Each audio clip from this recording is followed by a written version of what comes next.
This is the unrestricted free agent.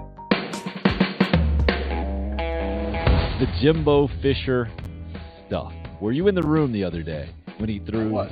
Part of the reason we had so much fun beating Clemson was because we used to talk a lot of shit to them and they couldn't handle it. You feel fine, but your hands are shaking. Coach Spurrier couldn't give a damn. I want to take these athletes and mentor them. Why can't the Gamecocks win at the SEC tournament? So sunny all the time, so hot.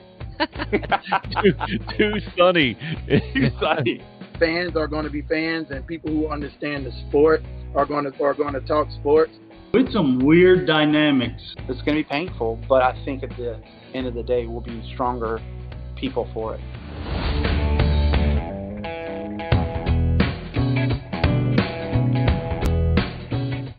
The pain on a Thursday morning. Welcome in. Glad you're a part of the program. Finally,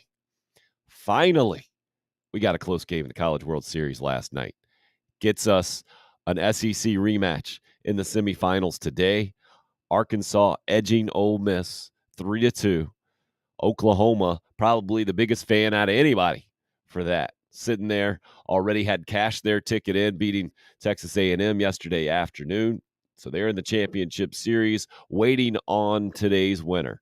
Arkansas forcing a winner-take-all game out in Omaha. The first game decided by less than 4 runs the entire dang tournament out at Omaha this year. And fortunately, we got an expert to help me break it down this morning, right off the top of the program. Former Ole Miss assistant. I usually don't introduce you as that, Stuart, being a former Gamecock and Charleston Southern head coach, but I see you're rocking the hat today, and I'm guessing all in on the Rebels in that 4 o'clock game. Yeah, I wish it was a night game again. It just kind of set the tone, but we get a 4 o'clock game today, and just one of those you just kept feeling last night they were going to snatch that one at the end. So kind of disappointed they didn't, but at the same time excited to get to another game today.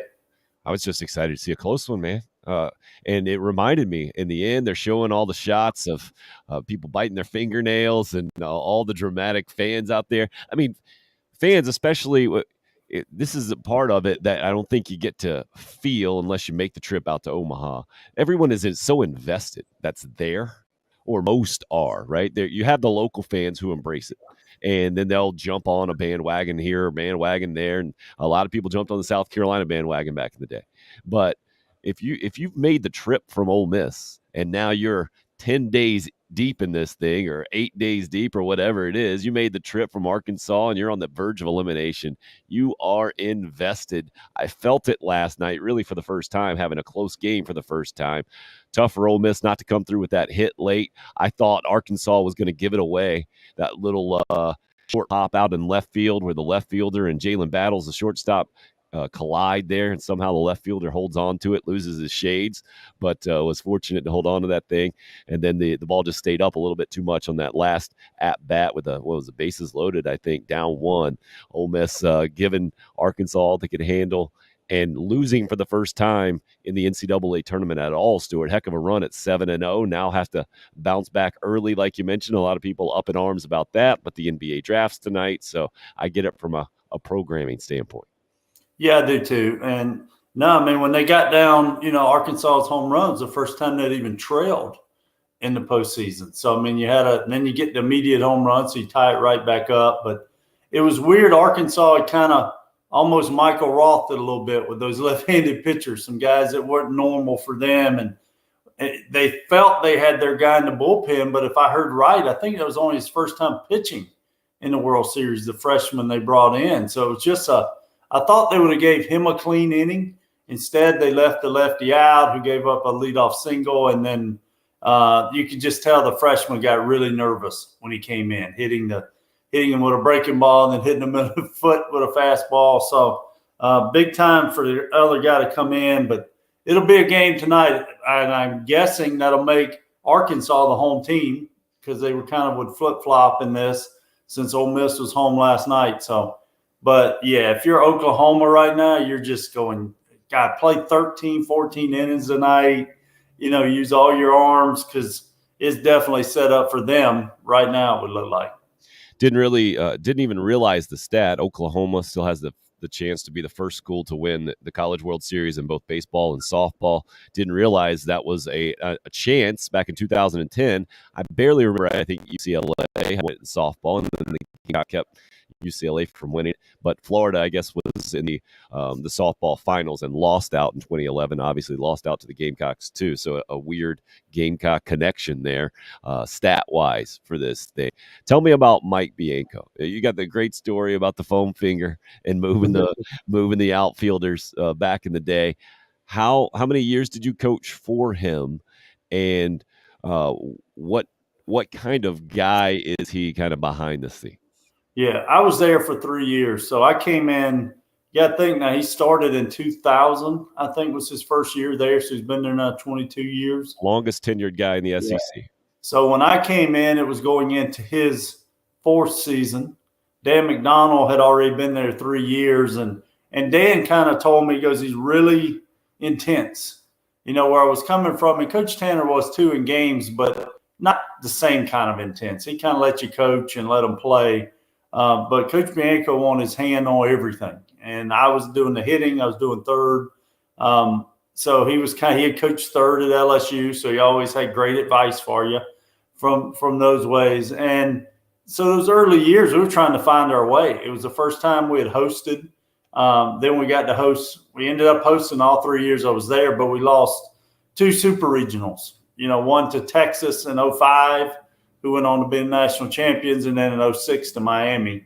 But as we've grown in relationship, I left from Ole Miss, came back to Citadel, and then Charleston Southern.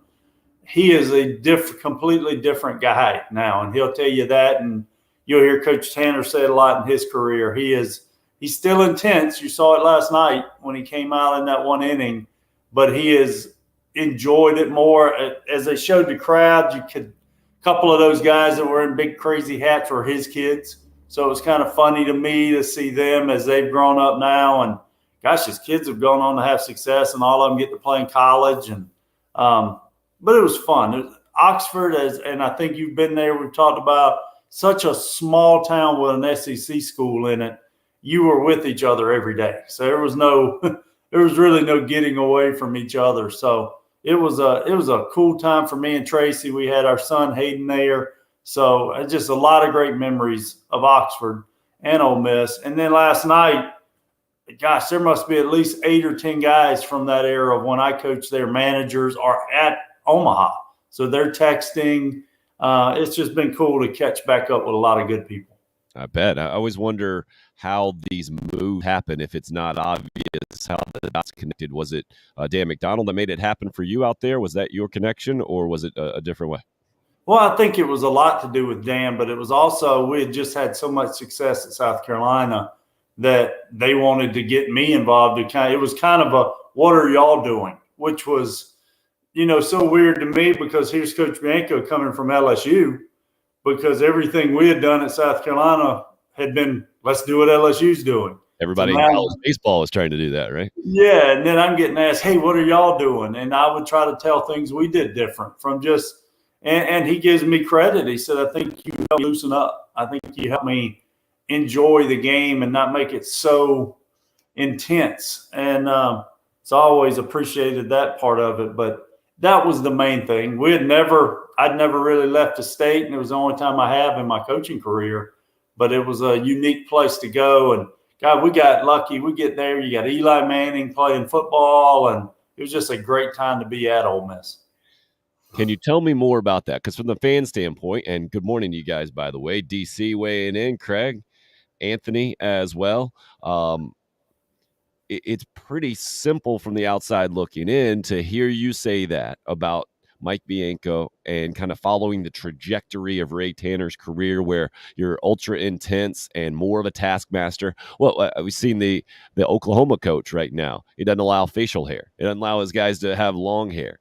And that was the deal for Ray Tanner, I think, early on in his career. And then later on, it was more relaxed, like you're talking about the trajectory of Bianco. So why don't guys come in just more relaxed to begin with and take that whole learning curve right out? Is that way too simple, Stuart?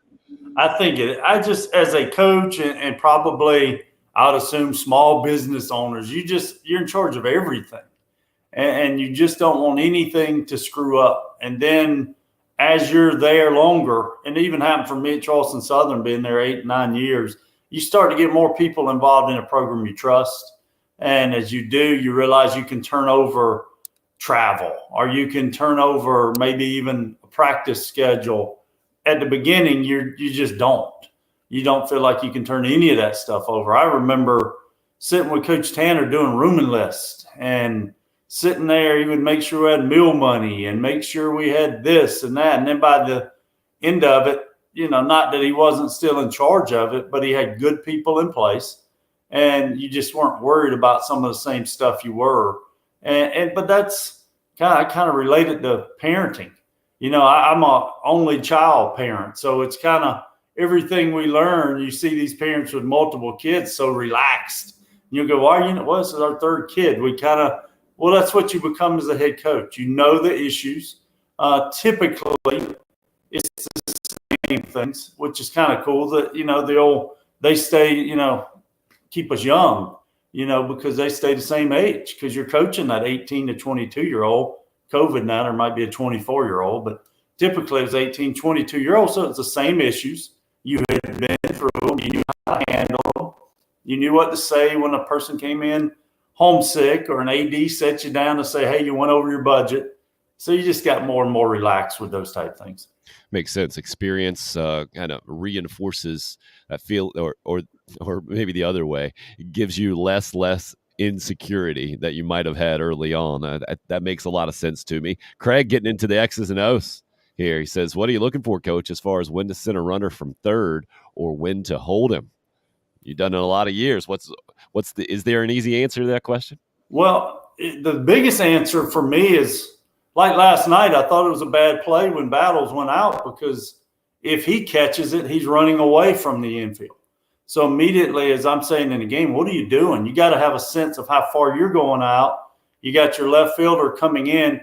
Third base was based more on the momentum of the outfielder or where they were. I never really got too crazy into arm strength, because arm strength can fool you. Because guy might throw real easy in infield, outfield, and then just come up, and have a rifle in the game. But, I always looked at the momentum of where the outfielder was, how the ball had carried them, and your situation. Last night, the play where the ground ball got past Ole Miss's diving shortstop, I thought that was really good third base coaching, because he was already halfway down the line. He could have still stopped that runner. But by being down the line that deep, the runner knew he had a chance to score, and then he sends him, which turned out to be a big run. So they're just variables that go into it. I do remember Coach Tanner and I were joking, because Gabe Gross coaches at Auburn now, and he played at Auburn. They came here to Sarge Fry, and you knew him as a football quarterback. And they stand him literally on the warning track. And I remember we asked Coach Baird after that series, because he had made so many really good throws. We said, why are you playing so deep? Because he's got a great arm, but he's a bad outfielder. So I kind of disguise it by putting him deep. He can keep the ball in front. He could really throw. And, he went on to be a big leaguer, obviously. But I think it's a great question, but momentum of the outfielder, their ability to come get the ball is way more important to me than arm strength. Interesting stuff. Well, at that level, it makes sense to me because, everybody pretty much is going to be able to throw it from an SEC standpoint, from a big-time national standpoint, College World Series deal. Good stuff, Craig. Appreciate the question in on the YouTube live stream. Glad you guys are a part of the program. YouTube, Twitter, Facebook, up and rolling on video, Podbean on the audio live stream. And just to reset, Oklahoma cruising early yesterday. Have they surprised you? They come in unranked out of that top 16, a lot like Arkansas and Ole Miss, and they've looked massively impressive at the College World Series. Yeah, you'd have to say surprised because of the national seedings. Usually those seedings are pretty dang good, but I had watched them a lot just because, ESPN Plus, you could catch games all through the season. Oklahoma was one of those teams, Oklahoma State, and me and my son just kind of started catching games more. They play on Tuesdays and Wednesdays, maybe when there wasn't anything else to watch, or they play a little bit later typically. So I knew they were a really good team. I've known Skip Johnson a long time, their head coach. So I knew they were going to be well coached. And it's just like baseball's so weird. You felt like Ole Miss was just on this big tidal wave of momentum. And now, boom, how do they wake up this morning? Because the pitching is really the momentum. Everything that's on that mound starts momentum. So it'll be interesting to me how they regroup today, because Arkansas's, they feel like they're on house money now. Was this about their fourth game in a row, of being in that loser's bracket? And you got that big win last night, and you get to be the home team, so you ain't got to worry about getting walked off. And so it'll be really interesting to me tonight. But again, Ole Miss has got to throw their ace tonight. And if I'm doing my math right, I don't think he's coming back on Saturday, Sunday, or Monday, most likely. Right. So again, just a huge advantage for Oklahoma to have won, sit, watch these games now, and not have to fool with worrying about who's who, and they can set their staff up. I love breaking it down on paper, the analysis, and then how it works out. Because, Oklahoma, Arkansas, Ole Miss, all great examples of how they shouldn't be here right now. They shouldn't be the last three teams standing on paper, and yet they are. And now Oklahoma looks really good on paper. How it's going to work out is going to be fascinating to watch, no doubt. You mentioned the stat I wanted to bring up, I guess. Now, Arkansas and Ole Miss have played 5 times this season. Arkansas just won for the 3rd time. Ole Miss actually has scored more runs in the series. I think they had one blowout win. So it's been back and forth, and it's been a couple of fan bases that have represented really well, and last night was fantastic. I'm glad we're getting another game, and I think it'll be easy for SEC fans to pull for either one of those representatives from the conference. To me, Auburn as well. All 3 of those teams seem to represent college baseball pretty well. I'm guessing that it's pretty much a direct reflection of the head coach. I think it is. You look at the especially today. Coach Bianco in his 22nd year. Gosh, Coach Van Horn went to Arkansas from Nebraska after the 2002 season. So, he's in his 20th year. Even as you go around, like you said, Auburn, Butch Thompson's been in the league forever. Coach Schlossnagle, I think, probably had the biggest impact of immediate, you think, of getting A&M where they did. They won more games in the College World Series than they ever had in their history. So it's definitely an advantage when you got a guy in that dugout that's been through this. And not that you've been through a lot of do-or-die games in the World Series so many times, but I don't think today between Coach Van Horn and Bianco, there's really many type things they haven't seen. So it helps you prepare your guys for today. And I think both of them's key today is just going to say, hey, this is an SEC game. It's a, Sunday game. It's a Saturday game. Create that, daytime atmosphere. And we all know that, it's a little bit easier to hit during the day. We always used to joke those night games, the guys look a little bit faster. Curveballs look a little bit sharper in those night games. Well, today you get a day game. And you'll feel maybe a little more normal than you would and take a little bit of that pressure off from a night game. That's also one of the special things about playing in Omaha this time of year. There's very little total darkness going on. Yeah. Just because of the time zone. I was noticing at the end of last night that went pretty quick. There was still light in the sky for a lot of that game, maybe except the very, very end. I wanted to ask you, you touched on it from the Oklahoma standpoint. What's their head coach like, Skip Johnson? You mentioned, how do you know him? And then what do you think about this run and then them coming into the league? I met him when I coached at Ole Miss. You obviously recruit a different part of the country. It's changed over the years now, the country, because of social media, perfect game. Some things have made the country seem a little smaller, where you'll see a kid leave South Carolina to go to Mississippi State, or a guy leave California. We always did that with JUCO, but high school kids growing up here, recruiting here, you really never left the Southeast per se. But when we started recruiting at Ole Miss, we started recruiting from Texas over. We had, the Lance Lynn's, the Zach Kozart, all those guys were from Memphis on up to St. Louis. So you ran into Texas a lot. And Coach Johnson was a assistant coach and a head coach during that era. So really got to know him more just recruiting. I don't think we ever were on teams that played each other much.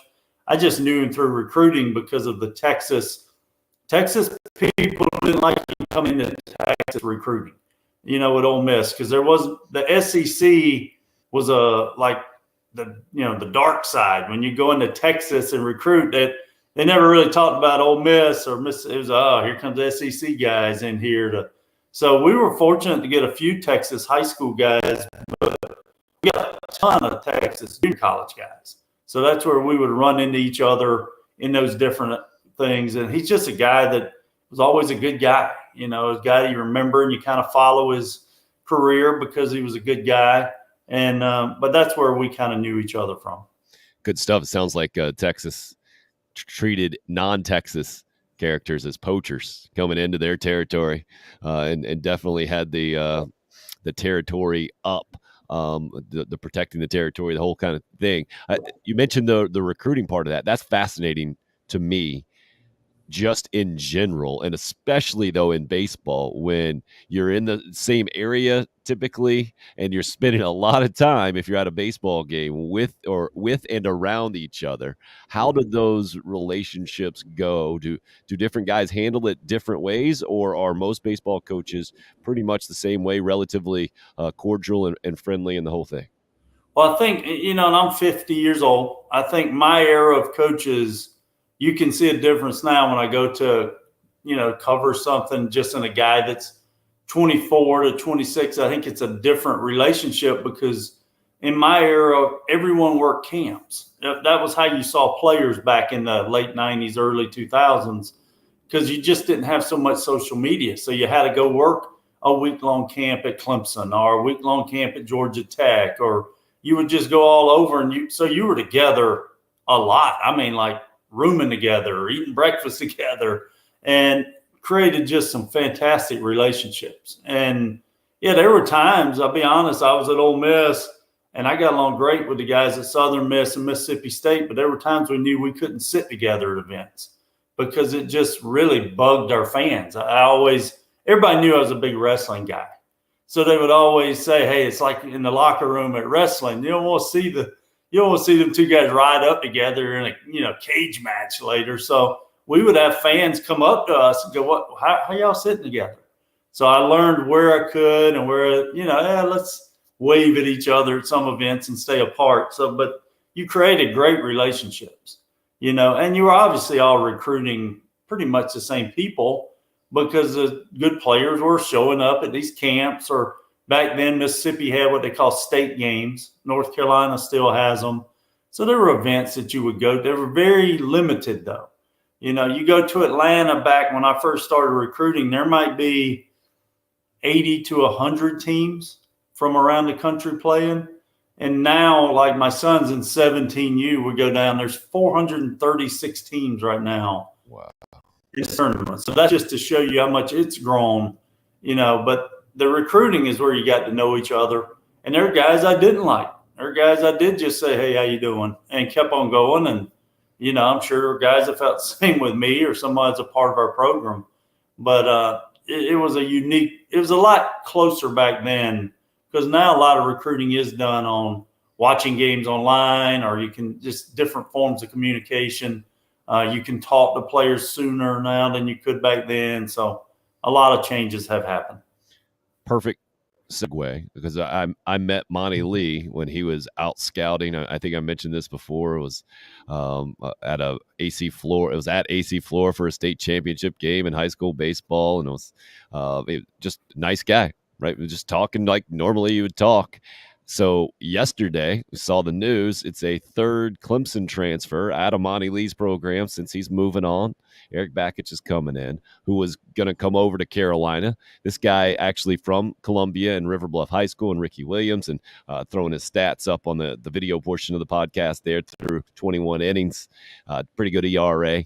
The walk to strikeout ratio, not what you would like to see. But so can you help us from the outside looking in? Is this the same kind of thing? Do players kind of see rivalries a lot like you were talking about, coaches or assistant coaches, where you're seeing more of the people and not necessarily the logos that fans have such a long-standing relationship with? Yeah, well, I'll get to that, but what I want to say is first, I think Eric Bakich is going to do a great job at Clemson. He was in some heated recruiting with us. He was at Vanderbilt with Coach Corbin when me and Dan were at Ole Miss, and we're recruiting the same guys, it felt. Tennessee, obviously. I mean, you got to think, in that part of the country, it seems like the hotbed of baseball is around Memphis. And we were only an hour south of Memphis. And so Ole Miss is a big draw. They were only a couple hours to the east. So we ran into each other at times where we'd be mad at each other on the road, where, like I said, you might wave and say hi. You may just wave, because we were recruiting guys like Zach Kozar, Lance Lynn, all these guys were high-profile guys. And to me, I was like, Vanderbilt shouldn't be getting any. Vanderbilt's no good, because I'd grown up in that era. Like I told you, we didn't lose to Vanderbilt. I went 17-0 before ever losing to Vanderbilt, and I was mad as I could be that Sunday when we finally lost to them at Ole Miss. But I also believe that due to Eric Bakich, who's part of the 2002 staff that lost to us in Omaha. I've said this publicly, and Eric will know, he'll laugh. He's going to bring the rivalry back to this game. This is not going to be kumbaya anymore, probably like it was a little bit with Monty, because there's such relationships between South Carolina baseball and Monty. Well, Eric Bakich isn't looking for that. And you could probably get that from his interview when he said, we're going to dominate the state. Well, he's going to have that Coach Leggett, Clemson type feel to it. So South Carolina better get ready in that sense. But then you go back to these transferring of players. I've never really been a part of it where you could do it. So it's new to everybody. You had to sit out a year. And Ricky Williams and Brewer, those are good players. I mean, there were guys we were recruiting back when they decided to go to Clemson when I was in South Carolina. But you just got to think, Tim, nobody could do that. I mean, you'd have had to sit out a year. Nobody would have left, Clemson or wherever to sit out a year and not be eligible. So I would think it would be strange. I mean, you got to think these are the same guys that just last year was, looking to sweep you, which they were able to do. Now you got to say, hey, let's sweep them. Now the players, they'll be fine. They've all played on so many different all-star teams and travel teams. And even my son, we'll play like a high school that I wouldn't think he'd know anyone related to. And I'll see him hug some guy after a game. And I'll, how'd you know him? Well, he was at so-and-so camp 2 years ago, or he was on that team you remember I played that weekend with. And you go, okay, I forgot. So the players will be fine. I mean, I think it'll be weird for fans. Now, obviously, 2 of the 3 are South Carolina kids. So I think South Carolina fans will welcome them maybe even quicker. And then obviously with the catcher, coming in, he's an out-of-state guy. But Brewer and Williams are 2 good South Carolina kids that I think the fans will quickly grab onto. So Williams from River Bluff, Brewer from Latta, I believe, and then Jonathan French is the other player. So Brewer's an outfielder, Williams a pitcher, Jonathan French is a catcher. I get bringing guys in who are going to help immediately from the outside looking in. I don't think Gamecock fans appreciate it so much going straight from the Clemson program. You mentioned Eric Bakich, and you saw this coming. You saw Clemson going out and getting a big-name guy. Bakich is that guy, right? You can't coach in the national championship game, national championship series, especially with Michigan. Can you tell us more about his background, having gone against him so much? And to me, what I heard was kind of an ultimate compliment when you're talking about competing against a guy, how much you think the rivalry will be reinstated by him being the head coach over at Clemson now. Yeah, well, he's an East Carolina guy, so he played at East Carolina. He's younger than me, but I remembered him. Then he went into, initially in his career, more to strength and conditioning. So kind of when he got hired at Clemson in that 2001 to be one of their coaches, I'd known him as more of a strength and conditioning guy at that point. Then he got to Clemson, and that's when they still had Coach Corbin, and that's when they became really close.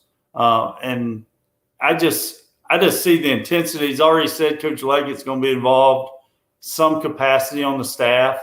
And I'll be honest with you, I think that rivalry has been kind of soft a little bit in the last few years. So I'm kind of looking forward to watch it from a different angle and see. But recruiting wise, they will recruit nationally. I can see him doing more like they did at Vanderbilt, where they went outside of just, maybe your footprint of Tennessee and that area. I can see them really going back into the Northeast like Clemson used to do a lot with their recruiting, but they're also going to get the Atlanta guys, the East Cobb, and he's made it very clear he wants to get the best kids in this state to come to Clemson. So I think it's going to be I think you'll see a heck of a job done by those guys. To me, I called it a home run hire, grand slam hire, whatever you want to do. Like this was about a best case scenario for Clemson from my perspective. You on board with that one?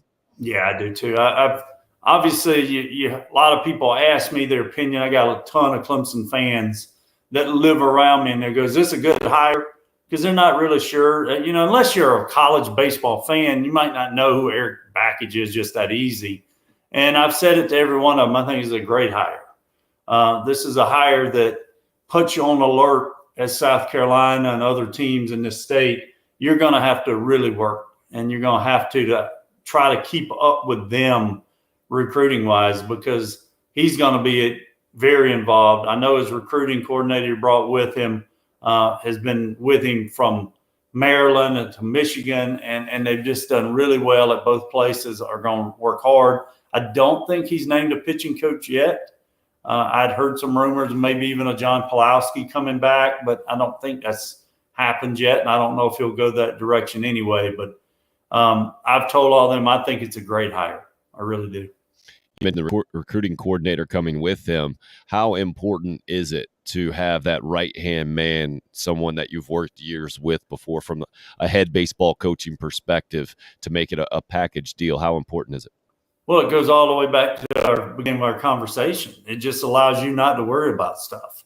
If you're coming into a program and you got to get a new recruiting coordinator, you kind of, as a head coach, want to make sure he's doing it the way you want it. You want to make sure really is the paperwork's getting done the way it needs to be. So there'd be a lot of things that you'd be distracted by that they don't have to worry about that, because they've been together now for over 10 years. So he knows that he's going to take care of this on time, or he's going to handle the official visit the same way that they've always done. So there's a lot of pluses. I look back again, we talk about Coach Tanner a lot on this, but he brought Jim Tolman with him from NC State. And he tells that story all the time, that he just never had to worry about what was going on. And he knew Tolman was going to do things the way he had. And then you're lucky enough to form a staff around that. And that's what he'll do at Clemson, I think. Then the Jack Leggett thing is just, I think it's going to give him a little extra boost of always having a guy there that, in our business is really still very respected. So when you run into that issue that maybe you haven't in your career, he probably has. So you can say, Coach, how'd you handle this? Or how would you handle this? So I think he'll be a huge asset. Man, in my mind, this kind of resets things almost in the correct order. It makes very clear the difference, Clemson and Carolina, whereas Monty Lee with the Carolina background and a lot of fans respecting him and liking him, and it's impossible really not to. It was kind of muddied, it was odd. It didn't feel like Carolina and Clemson for so many years from the outside looking in. And it's interesting to hear your perspective on that, because, I think immediately it is back to that. And that is good for college baseball in our state in so many ways. It's hard to – I've seen it with North Carolina basketball. Remember Eddie Fogler? He didn't want to play North Carolina. Right? South Carolina fans loved it. They actually beat North Carolina one time when Fogler was the coach, and Fogler's like, I have too much respect for Dean Smith and the whole thing. And from the outside looking in, those of us who don't have those relationships are like, come on, man. You have to be loyal to your new school more than your old school and the whole thing. I think there were some of those strings were kind of still attached, or just the relationships were so involved with Monty being the head coach. This, I'm hopeful, will help restore this rivalry to what it used to be. A lot of those games that you got to be a part of back in the day, especially out in Omaha in 2002. Yeah, and and I know I say this for you too, very clear. I hate to see Monty's not there, but then as a fan, like you're saying, I remember when they'd walk in our stadium and the fans were booing. And you remember those days, come in the old hill from Sarge Fry, and they'd be saying, whatever to Coach Leggett. And then it was the same for us. We would literally get there as late as we could, because before they expanded their dugouts, and they had the worst dugouts in America. You had to go use the restroom with the fans. It was a miserable time to go up there, and you would get yelled at. You'd get heckled the whole time you were there. And then, yeah, I saw it in the last few years. It was a lot of, fist bumps and hugs, and the fans seemed to, it was like you're saying, the fans they wanted to be Carolina and Clemson, but they're like, well, dang, they just all hugged. So I guess we're not going to yell much. And it was a big difference. This, I went through it for those 4 years coming back. The first years, and that was right. You remember the old heated bat and Sure. all the shenanigans that went on in the Carolina Clemson. There was no love lost in those series back then. A lot of respect. Obviously, a lot of respect because we both had really good teams. But, there wasn't much hanging around after games and sending Christmas cards, that's for sure. Well, from a fan standpoint, this is good to hear in so many ways. And again, I'm hoping it restores, in a lot of ways, I think Steve Spurrier and the success the Gamecock football had back in the day helped Clemson get to the level it got to because they were tired of losing to the Gamecocks. They lost 5 in a row. And even though they were winning ACC championships, Dabo Swinney knew they had to continue to get better. And I think there is some level of credit due. I know it's very small and Clemson fans probably hate to hear it, but in the rivalry there, and maybe in the reverse way now, this can help Gamecock baseball. I'm hopeful at least to get back to the level that Gamecock fans are used to the program being. Let's switch gears real quick if you don't mind. Yep. Big Browns fan. We always talk some football here with you. Unfortunately for a Browns fan, that has meant talking Deshaun Watson and other stuff. And the latest news was 20 out of 24 suits now have been settled. But Stuart, that's one headline to put it. But the other headline would be there's still 4 women out there who are going to sue your franchise quarterback who you're trying to pay $230 million to. Where are you with the latest development with Deshaun Watson? Because I was talking to your buddy Scott Eisberg yesterday, and it's hard to see from the NFL's perspective right now him playing at all this year with the potential disciplinary stuff being out there. Where are you with this? Yeah. Well, basically, I obviously don't have a good inside person. I need one with the Browns. That would help me a lot. But I don't know if the Browns have an inside person right now. Yeah, that could be the problem too. I follow enough on Twitter, though, that the NFL seems to have stepped in a little bit on this and said, hey, we got to start getting some, clarity here, some finality to this. I'll struggle to think he played in, maybe at least, if we were lucky as a Browns, half the games. But I just think it's going to be so interesting. I mean, right now, Baker Mayfield is still your quarterback. And, he hasn't come to any of their off-season stuff, which I don't blame him. He's still trying to get traded, it sounds like, to maybe the Panthers. Mm-hmm. But the Browns don't want to trade him because you got every piece in place in Cleveland right now to be really pretty good. But if you don't have a quarterback, you name an NFL team that don't have a quarterback.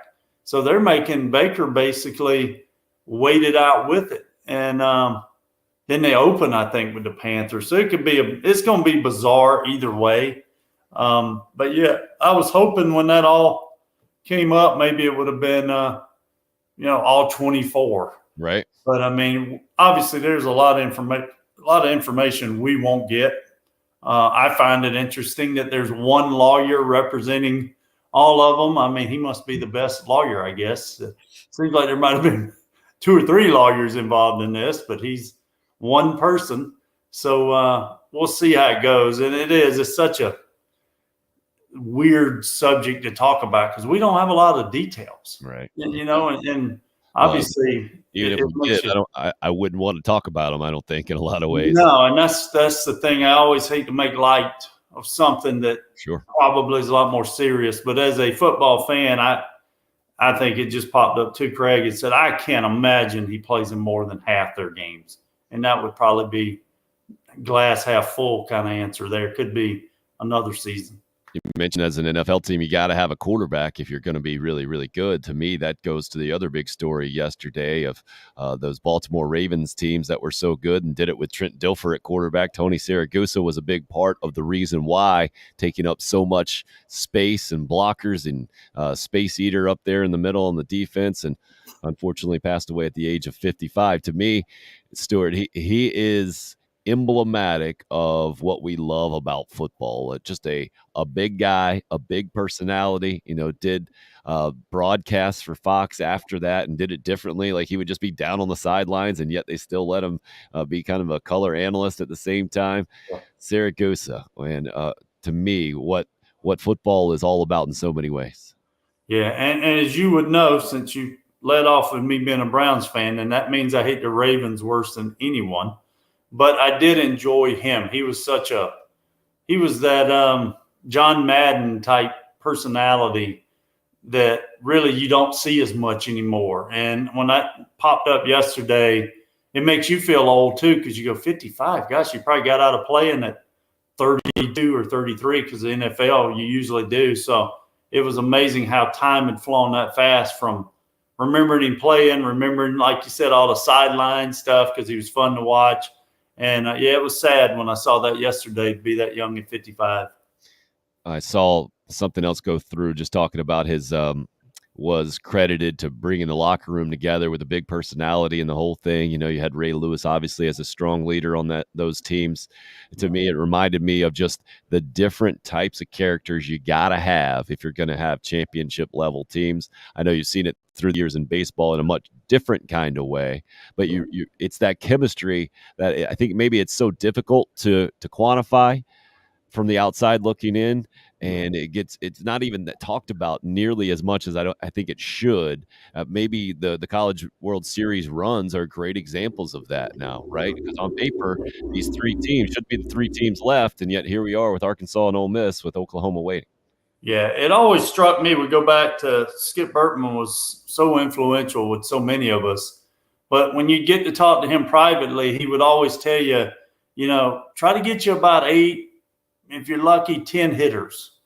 They're really going to be the bulk of your offense. Now, obviously, you're going to have a few more, but get you 8 or 10 pitchers, and he would say it as he did with his hands. And he goes, that's like 20 people. Now, to fill out the rest of your roster, they got to bring something else. And he would say it, they got to be really good in your locker room. Or they got to really be a great student. Or they've really got it. And he had all these variables that I never forgot and I'd still remember. He was like, you don't need, and you won't have 25 all-stars. And you really don't. You go back and you look at great teams. You look back, let's just take South Carolina's national championship teams. Well, certainly you go Whit Merrifield, Roth. You can name probably 7 or 8 stars.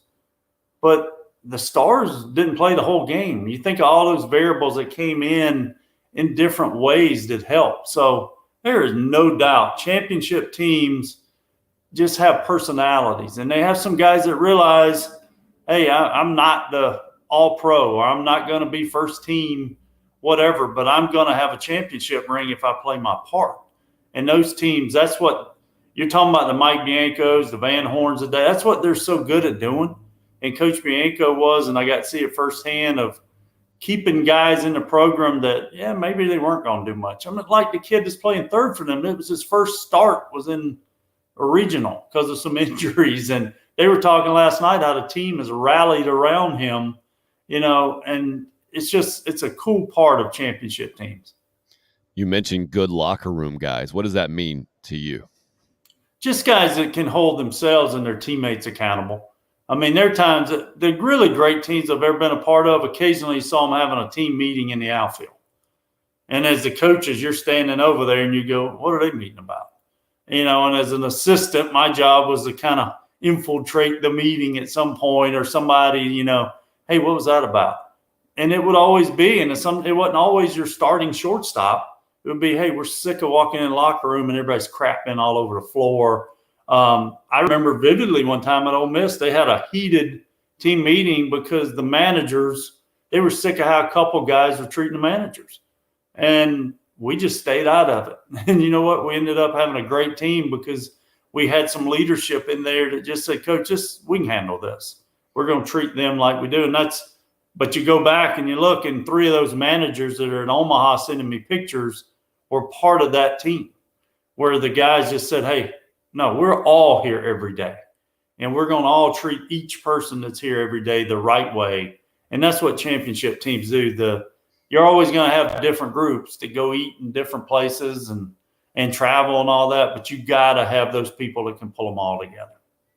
So I saw it recently that teams that struggle, the guys fight their roles. Good teams, players will accept their roles, but great teams, players embrace their roles. Is that more in recruiting, or is that a coaching thing, or some combination in between? Well, it's a funny, and gosh, we need to get old Fox Beyer on here. Fox was our student coach for years. And I know Fox. And it was a word that me and him, and he'll say it like Coach Tanner would say, makeup. And I believe this. I don't think it's hard to go to these national tournaments and figure out who the good players are. I mean, if you can see what they're throwing velocity-wise, or watch them hit, or watch whatever, me and you could just jump on a plane today, show up at one of those. We'd know the good players.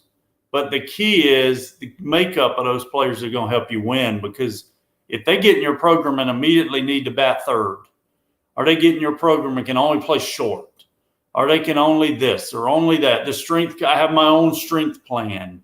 You know, I have my own this, or I'm telling you, they'll tear a program apart quickly. But if you can get in there and figure out makeup, I've told this story a bunch. My wife went with me to see the kid we were recruiting, a catcher out of Memphis, and the shortstop turned out to be Zach Cozart, just really grabbed my attention. And I'm over talking to the other coach, not his coach, after the game about the catcher, who went on to be a first rounder, never played in college. And I look over, and Cozart's cleaning up the dugout. And I say to this other high school coach, who is that kid? He knew him because they were rival high schools. He goes, he ain't doing that for you. And I said, what do you mean? He goes, that's who he is his whole career. He's the guy that hung back. And I was that guy. I wasn't as good as Cozart, but I was that guy that always just hung back at the end of the dugout because I never want somebody to leave something. You know, I still did it as a coach, because you'd be shocked what guys leave, from Oakleys to gloves to, you know, whatever. And it just stuck out to me because we knew he was going to be a really, really high draft pick. And funny thing, too, we ended up going more head-to-head with Clemson than Mississippi State for Zach Cozart. And I never remember, his family comes on their recruiting trip. I put the wrong high school on the board. Back then you could put, you know, Tim Hill from whatever high school. I put Zach Cozart, and I put the wrong high school name. I gave it their manager wrong. And we're walking across that field that night. I'm proud, thinking it's done. And his dad goes, hey, that ain't where he plays. And kind of was a turd about it. And Cozart just immediately looked at his dad and said, hey, this is about playing at Ole Miss. This isn't about high school. And at that point, I'm still embarrassed. I'm going, oh, God, and we got it changed on the scoreboard, and it became a joke. But immediately then you knew this guy had makeup. I mean, this guy was more excited to become the shortstop at Ole Miss than let's talk about being the shortstop at so-and-so high school. And that's the part now that's hard, because everything is on social media a lot. You don't get to meet kids and have that interaction. Me and you could put up a great social media profile, but it could all be lies. You know, they could tell you they're the great person, and, you know, until you really get in the trenches and see them, you don't know. So I'm a huge believer. It was just drilled into me through Coach Tanner, but through my parents, through everything growing up. Makeup, boy, it means a lot. Anybody stand out to you in your South Carolina career? You know, before we started the show today, you mentioned that you want to talk about Christian Walker hitting his 19th home run, tied for fifth, I think, in the big leagues right now. I remember him early on having a big impression, I think, on Ray Tanner, or at least Tanner talking publicly well about a freshman hitter playing first base from Pennsylvania. And he strikes me as maybe one of those guys through the years. He is. And, you know, I got to know Christian after his Gamecock career more. I would come work camps, but I never got to coach him. I would hear things that I liked. But now, he lives here. He lives in the Columbia area year round. He's just so impressive. He's a guy that would, anytime during the off season, if someone wanted to hit, I know Brady Allen and Wes Clark especially really bonded with him and started watching what he does. But he's a guy that, I joke, and my son's 17 now, but he made first base cool. I mean, that most of the time you felt like if you got stuck at first base, it was, you go play first. And Christian said to my son one day, he goes, "Hey, who touches the ball more than the catcher in a game?" And my son said, "Who?" He goes, "First." So if you want to really be an athletic first baseman, you can change the game. And Christian did. I mean, you'd think back, we all remember the home run at Coastal, but go really look through the videos. That guy's picking balls and making some tremendous defensive plays at first base during that run to help them become national champions. And he just had that makeup, and it's carried into his pro career now. As you were saying, 19 home runs. When you text him, he don't talk about the home runs. I got to get my batting average. I got to get back on base percentage back up. OPS is 794. I want to get it to, 860 by the All-Star break. And he's just always talking about things that really help the team because he's on All-Star ballot. And to be honest with you, most people that are doing ballots, well, they look at home runs as obviously a big deal. So they go and see 19. And I think, man, you were saying Judge has 27, but I mean, he's right there in the lead of both leagues. But yeah, he had tremendous makeup. You can name so many guys from those teams that had it, but he's that rare, just like a Whit Merrifield and Jackie. Sometimes the great ones don't have it. They have a little more of this. He had both, and that's what makes him a guy that's so fun to follow. Well, it's crazy to me. He could be the third All-Star off of those championships teams. Those other two guys you mentioned already been All-Stars, and Jackie and Whit Merrifield. I've seen Jordan Montgomery's numbers are really good this year as well for the Yankees. A little bit later on, a couple of years removed from those guys and the championship teams and the whole thing. And impressive stuff. And let's get back to, before we let you go, what you think's going to happen with the rematch tonight. You got your Ole Miss hat on, so clearly you're biased. I'm guessing you're going to pick them to head to the championship series against Oklahoma. Well, I've said this on your show one time, again, a Coach Bertman reference. I asked him one time, I said, "You've won so many big games. How'd you do it?" And Coach Bianco will give a great speech tonight because he knows all those stories well. But he looked at me just as easy as he could, and he said, "You got to score first." And I thought it'd be some great, I said, "What?" He goes, "It's really, really important to score first. And if you do, it just allows you to breathe. You just don't have to keep looking at the scoreboard." And then he joked and nudged me, said, "Or score last," which is a walk-off because that was how he got to win one time. But really, I think it's going to be important today who scores first because Ole Miss is running their ace to the mount, who, by the way, was at the College of Charleston as a freshman. I don't think a lot of people know that. He was a guy that Coach Tolman recruited to Coach Holbrook's team. Ended up not working out at the College of Charleston, go to Northwest Florida State, played 2 years of junior college. Now he's at Ole Miss. So there's that kind of Scott Eisberg would love that. We may need to make sure he knows the Charleston connection on that one. But I'm obviously pulling for Ole Miss because Carl Lafferty is just one of my best friends outside of baseball, in baseball, whatever. I texted him last night after a game and just said, "Dude, I'm just looking forward to watching you win it tomorrow night." Because really all you could do last night is, if you're them, is go back, get something to eat. I'm telling you, the day game plays an advantage for both teams today. You don't sit around the hotel as long today. You get to take BP, right after lunch. So I think you're going to see a really good game. But me and you talk the next time. Let's see if it works. But I think the team that can score first and establish that, hey, we're here to play, is going to have the advantage in this game. All right, fair enough. The official prediction is neither team. It's the one that scores first is going to win and play for the national title. That's what I heard. Well, that's about as neutral as I can get. But I am. There's no doubt of me and Hayden. We'll have our Ole Miss hats on and pulling for them for the relationship part. But I expect it to be a really, really good game. All right, Stuart, really appreciate the insight, the the relationships that you got with Mike Bianco, especially there, and the feedback on the Eric Bakich hire there at Clemson. Good stuff, man. And I'll be pulling for Ole Miss for you. To me, it's hard to pull against Arkansas. Dave Van Horn seems to be a pretty stand-up guy. I've always admired the program, both these programs, really. But I'll pull for Ole Miss with you. I know my kids are pulling for them, too. Well, I appreciate it. And next time we talk, I guess we'll know the answer.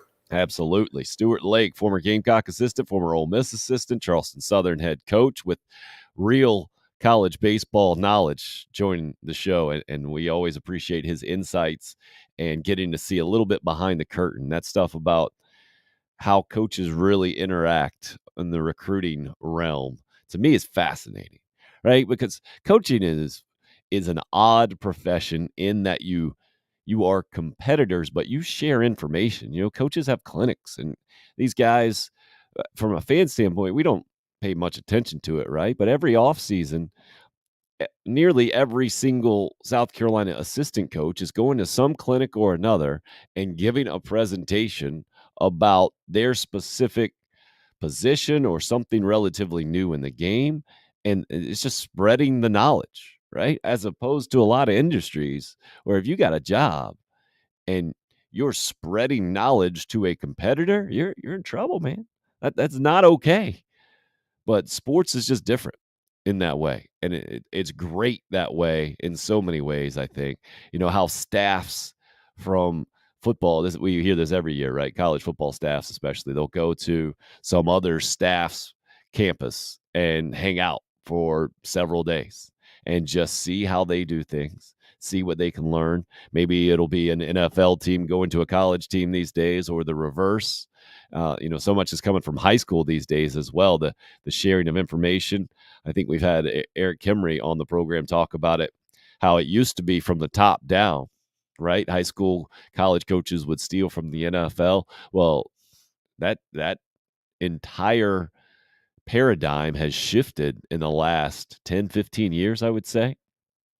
I mean, who am I thinking of? I'm thinking of Robert Griffin III. How old is he now, right? Really one of, if not maybe Michael Vick was the first guy to go into the NFL as a guy who would really rely on his legs as well. And then up until that point, it just seemed like it wasn't going to be possible, that you couldn't keep a guy healthy at all. And we've seen the spread option and Cam Newton take it to another level. And, time and time again, Kyler Murray now, Baker Mayfield kind of getting rid of the old, you have to be 6'4" and you have to be 235 pounds, or the traditional quarterback mold in the NFL. Those things are gone now. Absolutely gone, because of the way the game is kind of, I think proliferated might be the right word, from the bottom up, where these high schools have gone to that spread option and totally changed the way offense is played in football. Well, it used to be that's because it came from Bill Walsh in the West Coast football system that he introduced, and then it trickled down. But now it's more of a trickle up deal. Been fascinating to see, man, through the last several years, maybe up to the last decade plus, how that's worked. Seeing it at South Carolina with Steve Spurrier was maybe a really good example. This is a guy who, I guess until the Washington Redskins failed experiment, had been known as an absolute football genius. To see him bring his style to South Carolina and it not take off. We were talking to Scotty yesterday on the program. He mentioned the Blake Mitchell to Noah Whiteside, one of the first few plays of the Spurrier era, going for a long touchdown pass, and it looked like the old cock and fire was going to be the next evolution of what happened down in the Fun and Gun in Florida, and it just never quite took off in that way because college football had evolved and defenses had evolved to, or maybe it was a personnel deal, but Steve Spurrier had to adjust. And having Savell Newton play some quarterback for him, I talked to Savell about this, how Spurrier gave him credit for showing him that it was very helpful at that point in college football that you have a mobile quarterback, a guy who can pick up a first down, can make a play with his legs when just the play that was drawn up isn't there.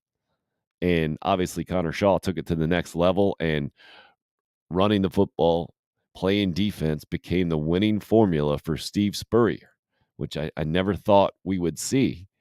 And yet the best coaches in every sport make the adjustment, right? That's what Nick Saban is known as. He's the guy who's adapted the best through the years, and how they've done it offensively in the last several years is the best example. I mean, just an offensive juggernaut. I never thought we would describe Alabama football that way, but that's what it is. I think of Alabama football as just guys getting the football in the backfield and running you over, playing great defense. Trying to think of some names back in the day. Who am I thinking of? I'm thinking of Sean. Man, he played for the Seattle Seahawks after that. You guys help me out. Sean Alexander. There it is. But he's the guy in my mind. Alabama football. Just run it and keep running it, and you're going to be bigger and badder and faster and meaner, and your defense is going to tear you up and the whole thing. But man, Alabama football hadn't been that in a long time. They've been spread you out. Athletic quarterback can run it too. Wide receivers, the best in the game, and the whole thing. And speaking of that, it looks like Ohio State's trying to take that away from Alabama. I think they got another one or two big-time high school prospects to commit to Ohio State, and they dominated the draft last year. Going to have a big-time wide receiver this year. The game has changed so much to that.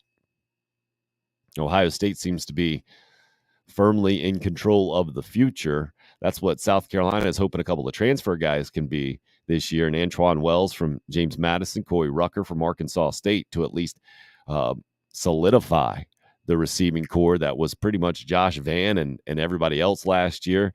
Xavier Legette, looking for a big step up from him, a guy who showed some potential in getting on the field as a freshman, but I think he's dealt with injuries and other issues there that might have prevented some production on the field. Speaking of the Gamecocks, you guys see the news there. Big-time Camden defensive lineman, Xavier McLeod, narrowing his list to 6, putting that out yesterday. 4-star guy, highly thought of interior defensive lineman, huge guy, 6'4", 320 or something like that. I think I've seen the measurables at. He's a guy Shane Beamers needs to get. That simple. From Camden, big-time prospect. I think I looked on some website yesterday and it said 78, 79% prediction that he will go to the Gamecocks. Other huge names on that list of 6, including Michigan, Florida, Texas A&M, I think. But I think McLeod, the quote that I read is that South Carolina is in the lead. They're the hometown school. He's a guy that Shane Beamer and his staff, I think, can certainly help rally around. And you got to have guys like that pop up in your tenure in the cycle. Clearly, it is favorable for the Gamecocks to have someone 30 minutes away that's a really good player, a lot like it was for Stephon Gilmore and Alshon Jeffrey and Jadeveon Clowney, Marcus Lattimore to pop up in the state back in the day when the Gamecocks went on their best run. Well, now you got to make sure you keep them in the state and you bring them to South Carolina. And it appears that may be the path that Xavier McLeod is on, but will be interesting to see and follow. And that was the latest wrinkle from a recruiting standpoint for the Gamecocks and Gamecock football yesterday that popped up. Worth a mention on the program, certainly to keep an eye on. And it's a tough one, and it's not really fair necessarily, but it's one that Gamecock fans are almost scared to lose, I think, and rightly so. Like it's a guy you need to have. The defensive line, specifically the interior part of the defensive line, has been a massive con, a massive shortcoming for Gamecock football in the last several years. You gotta be strong up the middle. It goes in all sports, right? If you see a baseball team that is not strong, shortstop, second base, center field, and catching right up the middle there, they're not going to be much of a team. Doesn't matter how much they hit, right? They're going to give up a bunch of runs. Everybody in Omaha was at Robert Moore from Arkansas. Just got, I think, the Gold Glove announcement for second base. Jalen Battles at shortstop for Arkansas. Oh, fantastic player as well. So, I mean, that double play he turned the other day. Did you guys see that thing? Just the fact he got an out at second shocked. I think Carl Ravitch was doing the play-by-play, and then he ended up turning the double play because he steps and throws all in one motion. Almost took out his left fielder yesterday covering so much ground, so it's not always a great thing to have a tremendous amount of range. You don't have the awareness part of that, and that could have been disaster and it could have ended Arkansas' season if the collision had gone another way. Fortunately for Arkansas, it worked out. Got off on that tangent on a high school football recruiting note. That's the way the show goes. Speaking of that, we're rolling into hour number 2. Really appreciate you guys making the adjustment, being adaptable, a lot like the greatest coaches of all time. Going from the 8 to 10 live stream now. Going to do that moving forward. One slight adaptation for tomorrow. We'll not have a program tomorrow. And again, I'm still on the old legacy deal, right? The schedule in my head that you got 6 o'clock news and you got 11 o'clock news, and it's every single day.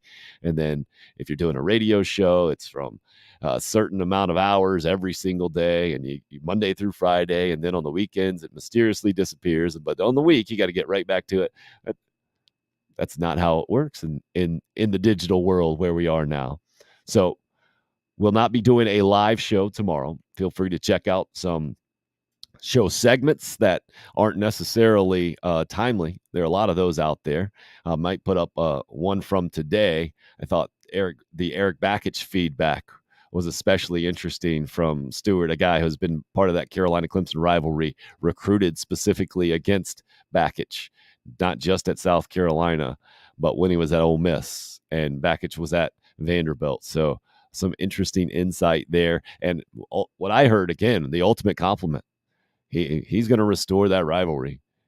It's going to get back a lot closer to what it was than what it has been here in the last few years. And again, I think that's a great thing for Clemson baseball. It sounds like it's going to be even more difficult for South Carolina baseball to compete against the program. And then now doing it with 3 transfer players, again, crazy to me.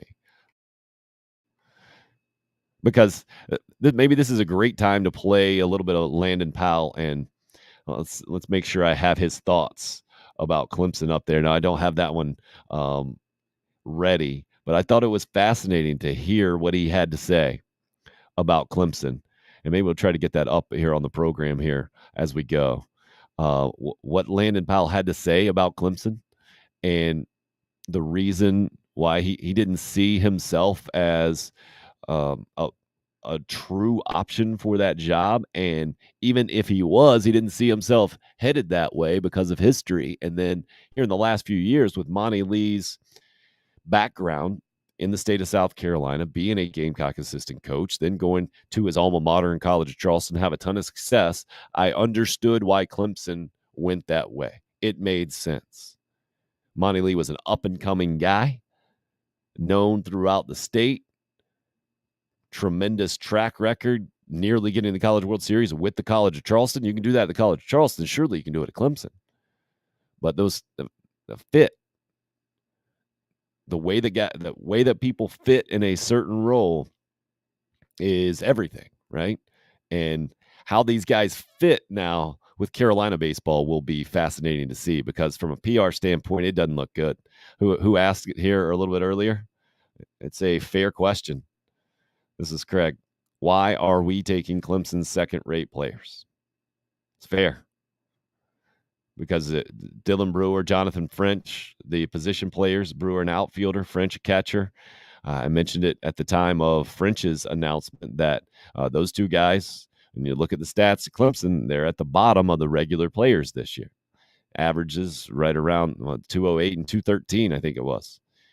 That's not going to help you win SEC games. Now, just because they did that this year at Clemson doesn't mean it won't be better at Carolina. I get that. Then you see a pitcher coming in with good ERA and Ricky Williams, and a guy who went to River Bluff High School. So I understand the allure to transfer back. But from a PR standpoint, again, from the rivalry standpoint, from the fan base standpoint, that's tough. That's a tough look, right? And will be fascinating to see what ends up happening in this next year's Carolina Clemson rivalry. I saw Eric Bakich is bringing at least one guy with him, one fifth-year player, I think, from Michigan, deciding to come down and play for him at Clemson. So the relationships obviously matter. And what Bakich can do in year number one. He knows, I'm sure, better than anybody. The expectation is immediate at Clemson. You got to win, and you got to win consistently, and you got to do it as one of the best programs in college baseball. So having been there beside Tim Corbin at Vanderbilt and Jack Leggett for a year at Clemson, then doing it Maryland and Michigan as the head coach, now moving to Clemson, how that transition goes will be fascinating to see for sure. But a good time to take a quick break here. We'll get back into more of that College World Series discussion, and interested in hearing you guys' comments about watching this thing, because I've been really disappointed. I love the College World Series, and I get it. It's kind of a cult sport, college baseball, and it's not certainly what college football anywhere close, or basketball. But the College World Series is always so fun in that it's on every day for so many days, and you got afternoon options and the whole thing. But to not have seen close games has been really disappointing. So last night is exactly what I was looking for, and I got, and I'm glad we get a chance to have it happen again with Arkansas and Ole Miss going at 4:00 today. But wanted to let you hear Landon Powell. This is from about a week and a half ago now, after that Division II national championship from North Greenville that I see is getting more and more regional, more and more local media coverage here in the last several days. I guess not every media outlet out there can adopt a team and inspire them to win a national championship, which is clearly how we're going to spin it on the show. Mainly thanks to Trey Dyson, I'm sure. But Landon Powell, the North Greenville head coach, former Gamecock All-American, legend as a player, and Major League Baseball catcher, caught a perfect game for Dallas Braden, the Oakland A's back in the day. Here are his thoughts about 10 days or so ago when the Clemson job was still open, but his name was really being talked about a lot for some potential jobs, not just in the state of South Carolina for sure. We'll take a quick break here, get right back to Tim Hill, unrestricted free agent. Thanks for being with us on a Thursday morning. The Clemson thing, I don't think that's a reality. I mean, they have a list. I'm not really on it. It doesn't look like, which is okay. I mean, I'm fine. You know, I've thought a lot about, like, you know, I'm a Gamecock, and I'm in the South Carolina Hall of Fame, and I bled garnet, you know, like, could I go wear orange and purple? I just don't think that that's the reality. You know, like, I think that there's a couple things, and I'm just being really honest here, Tim. So, you know, I think that there's a ton of Clemson fans that would hate me the day I walk the campus. You know, they already wouldn't like me because of my career at South Carolina, and not only my career at South Carolina, but, like, our team's had a lot of success against Clemson, you know? And so there's, like, a lot of Clemson fans that just aren't going to forget that. And I understand. Like, I'm never going to like Deshaun Watson. You know, he's an awesome dude. Well, I know there's a lot going on now. I've met him in college, thought he was an awesome guy, classy, hard worker. I'd heard great things about him. But, you know, he used to kill our Gamecocks, so I just can't like him, you know? And I think Clemson fans feel that way about me in some ways. So I don't think that I'm a reality for that job. And also, I got a bunch of teammates and family and friends that are Gamecocks also. And just thinking of going to that school, going to Clemson, like, what I'd be doing to all of my buddies and friends in South Carolina. Like, I just don't think I could do that.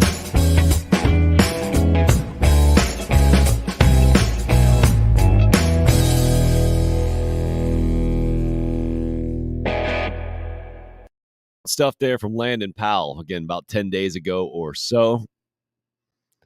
Loyalty is what I heard. And maybe it's because he understood where he was on the totem pole, but I don't think so. I don't get that from Landon Powell. And I get it. We're in a new era of sports, right? We saw Tavian Feaster do it a couple of years ago in football. We saw Josh Belk do it as well. You absolutely have the option to bring guys in from your rival school. And when you're in South Carolina's position, where you got to win baseball games, Mark Kingston knows he's got to win baseball games next year. He's got to make the NCAA tournament, likely be in the conversation to host an NCAA tournament, or he won't have a job. He won't be the South Carolina baseball coach after that. you got to bring in guys who are going to help you do that. So you have the option. It's totally your prerogative, right? I would have advised against that. Troy, being a Clemson fan, weighing in on the YouTube live stream, saying, I respect that. Talking about Landon Powell's approach, that he just couldn't ever see himself being a Clemson guy. So I can respect that. I can respect Mark Kingston's position right here as the South Carolina baseball coach who knows he needs to get experienced players in who can contribute to the team. I would have highly advised him, had he asked, which of course he never would, to not go this route, because it's just not a good look at all for the South Carolina baseball program. And again, Craig's question, totally legit. Why are we taking Clemson's second-rate players? It wasn't a good look for Will Muschamp to get Tavian Feaster. Feaster couldn't get enough carries at Clemson. They had too many talented players. And yet the South Carolina football program was at the point that they needed Tavian Feaster. And they got him, and he was okay. But I don't know if he helped them win any games. Maybe that Kentucky game. He might have helped them win one game. It's the fans who take the hit on this thing, right? And that's where I think you got to have a little bit more awareness as someone who's in charge of your program, that not all players are created equal, man. I get it. You need a catcher. You need an outfielder. You need an arm. These 3 Clemson transfers, check those boxes. But that ain't all they check. They bring some other stuff with them. They bring a perception of desperation from where I'm sitting. And that, while it'll have nothing to do with how the Gamecock baseball team performs on the field. Absolutely nothing. These guys come in, they plug a role. Maybe they're good locker room guys. I have no idea. Maybe they will be tremendously productive as players. None of us can know that right now. But what I do know is the impact that this news has on the program's image. And as the head coach, you're in charge of that as well. I get it that it's not your main concern. You're paid to win games and the whole thing. And if you win enough games, your program's image is going to be really, really good. Maybe unless you're Tennessee and you got guys flipping the bird off when they're rounding first base on national television at the one time a year that people are really paying attention to college baseball. Not a wise move. But this is, again, where I'm surprised, especially with Ray Tanner being the athletic director at South Carolina. Maybe that's one of the reasons why, though. I mean, if anybody knows you got to have players, it's Ray Tanner. He knows you got to have baseball players, and you got to have a bunch of them. And he was not afraid of transfers back in his day, but mostly junior college guys. But now with the transfer portal, you don't have to go that route. You can go experienced ACC players who can help your roster. I get that. On paper, makes sense. But this is not just that.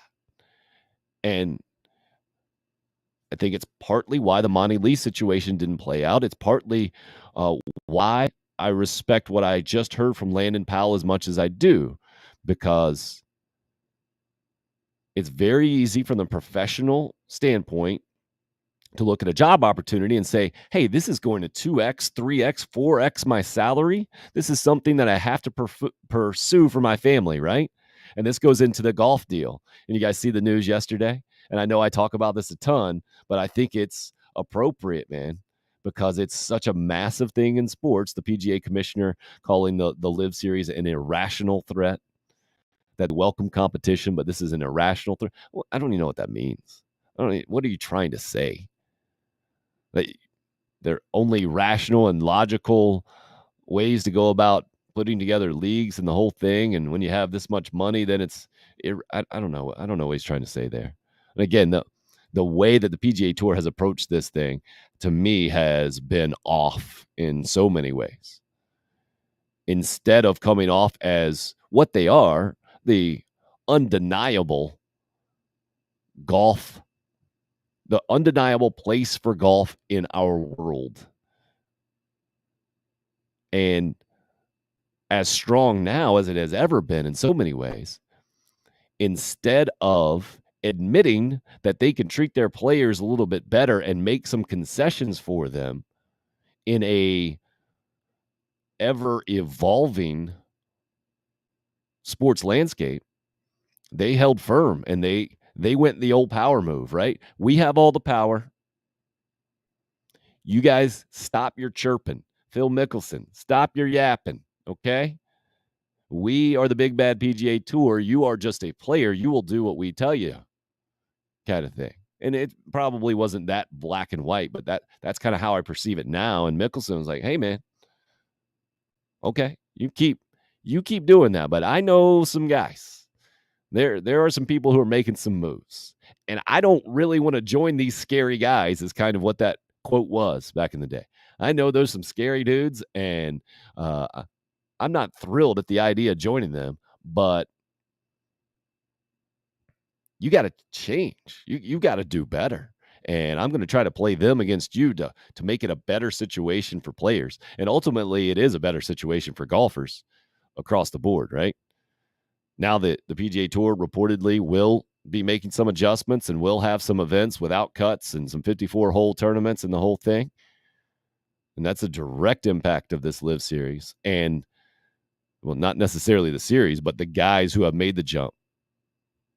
And I love that we got the Colin Morikawas, the Justin Thomases, the Rory McIlroys, the really outspoken guys and guys standing firm, being with the PGA Tour. I love that.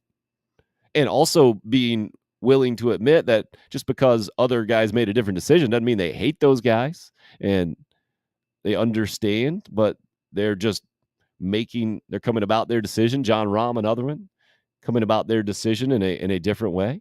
I just wish that we would finally get a guy. My opinion of Patrick Reed might completely shift if he just comes out, because I haven't heard him talk publicly about his decision at all. I don't think he has. And the first event's coming up, what? It's not this weekend, I don't think. I think it's next weekend. Portland, first one in America. I would love for Patrick Reed to come out and say, yes, I did this for the money. I am a professional golfer. I play golf for money. I got a better deal. This is how business works. The PGA Tour is childish. They're trying to sell you something that's not real. They're trying to sell you loyalty when it has been a business arrangement all along. Patrick Reed would come out and just say what we all know, instead of players choosing not to do that because they don't know how long this LIV series is going to last. I mean, I think we'd all be shocked if this goes on to be some kind of permanent competitor and golf lives in this kind of dual reality of two competing tours. I was reading an article in Sports Illustrated, I didn't even think of this, about pickleball of all things. And if you guys haven't played pickleball, totally recommend it. Maybe it's because I'm 44 years old. I mean, I'm an old dude now. But I remember playing it in high school, actually. My high school basketball coach was somehow hip to pickleball back in the day. So he'd set it up in the gym in PE sometimes, and we'd play it a little bit. So fun then. And now that it has really, it's the fastest growing sport in America right now, allegedly. It's kind of taken over in so many ways, and mostly in like retirement places where they're talking about in this article where they're like 40 courts maybe in one place out in Arizona, this retirement community, I think. But in pickleball, the pickleball world, it was maybe the strangest article. I got done reading this article and it was long, and I was like, that's one of the most ridiculous things I've ever read. Because it was so much about there are like two tours, and now there might be a third. There might be 3 Hall of Fames popping up there. It's just such a power struggle and so catty. And there are boards and people being in charge and then getting voted out and the whole thing. Well, the point in this article, at least one person had, was what sport has 2 competing tours? It just doesn't work. Like, Tennis hasn't worked like that, right? Golf doesn't work like that. Hasn't worked like that.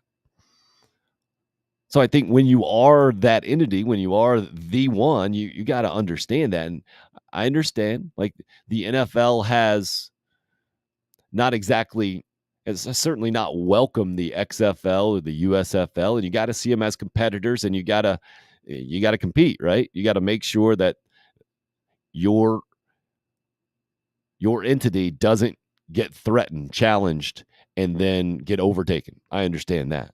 You got to be strong in that way. But I think you got to operate from a position of strength and yet not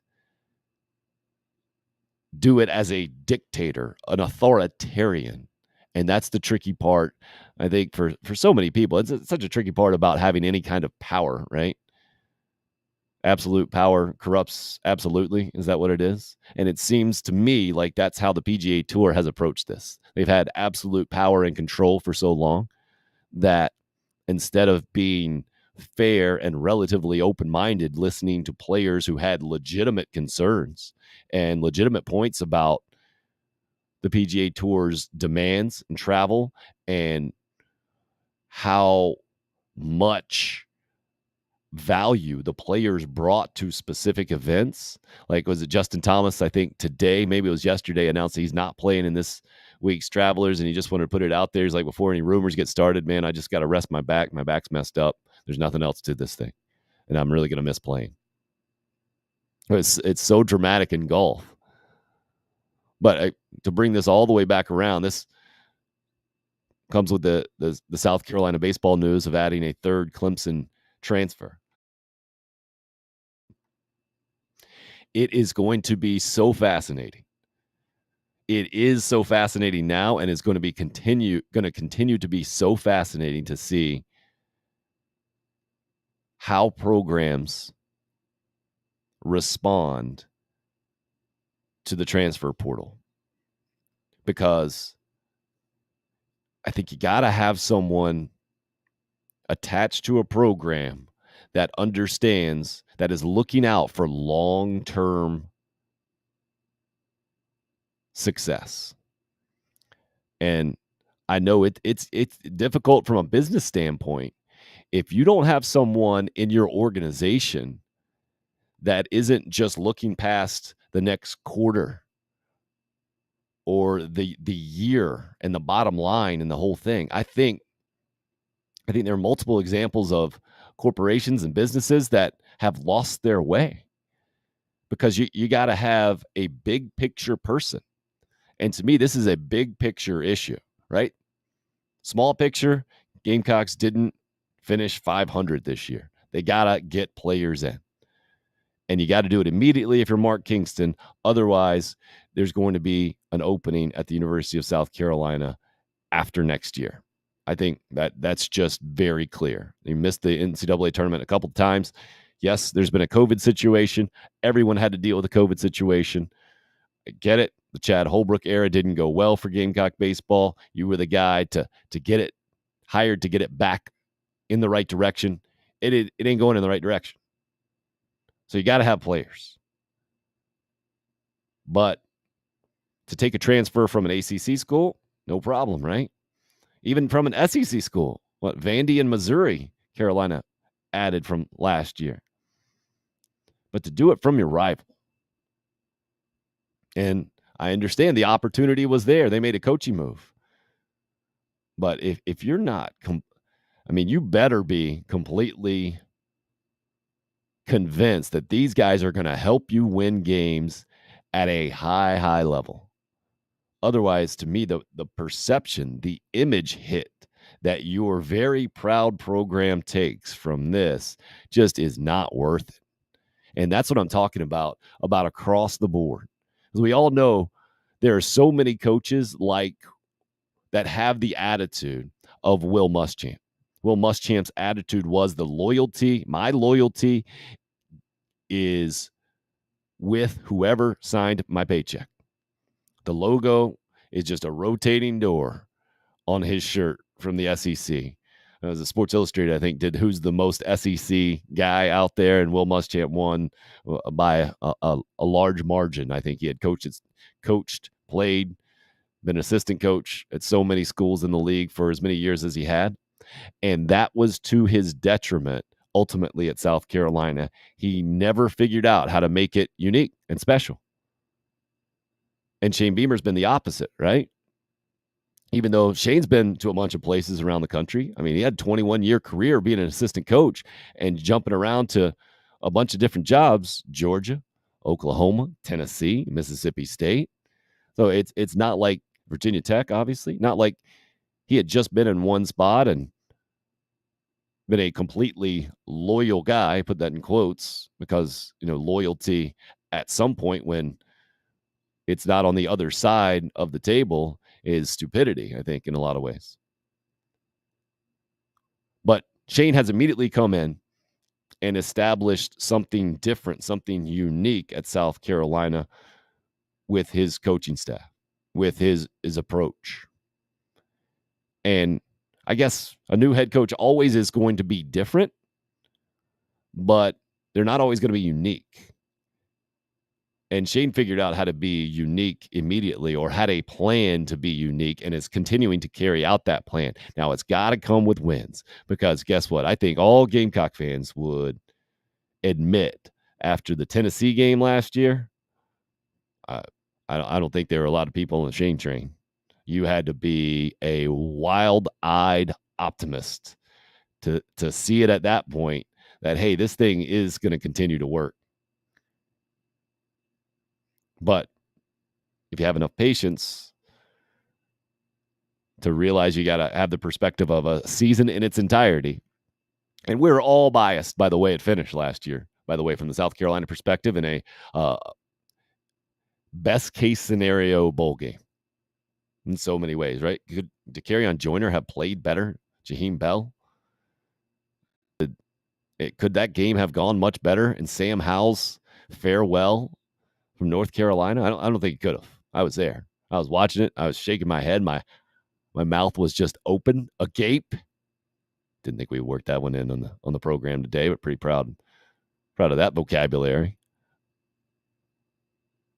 But my overall point here is that in college sports, so Gamecock baseball today is my example, where I think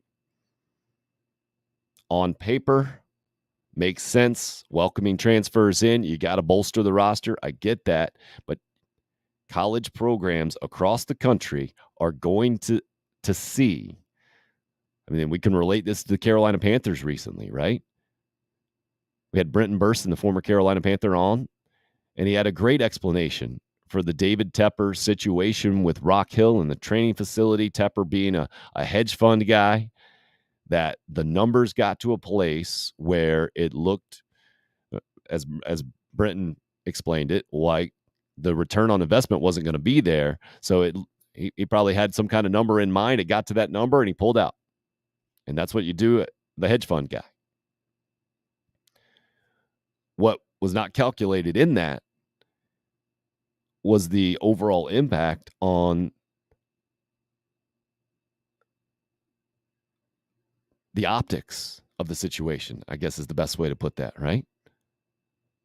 What was promised was not followed through with.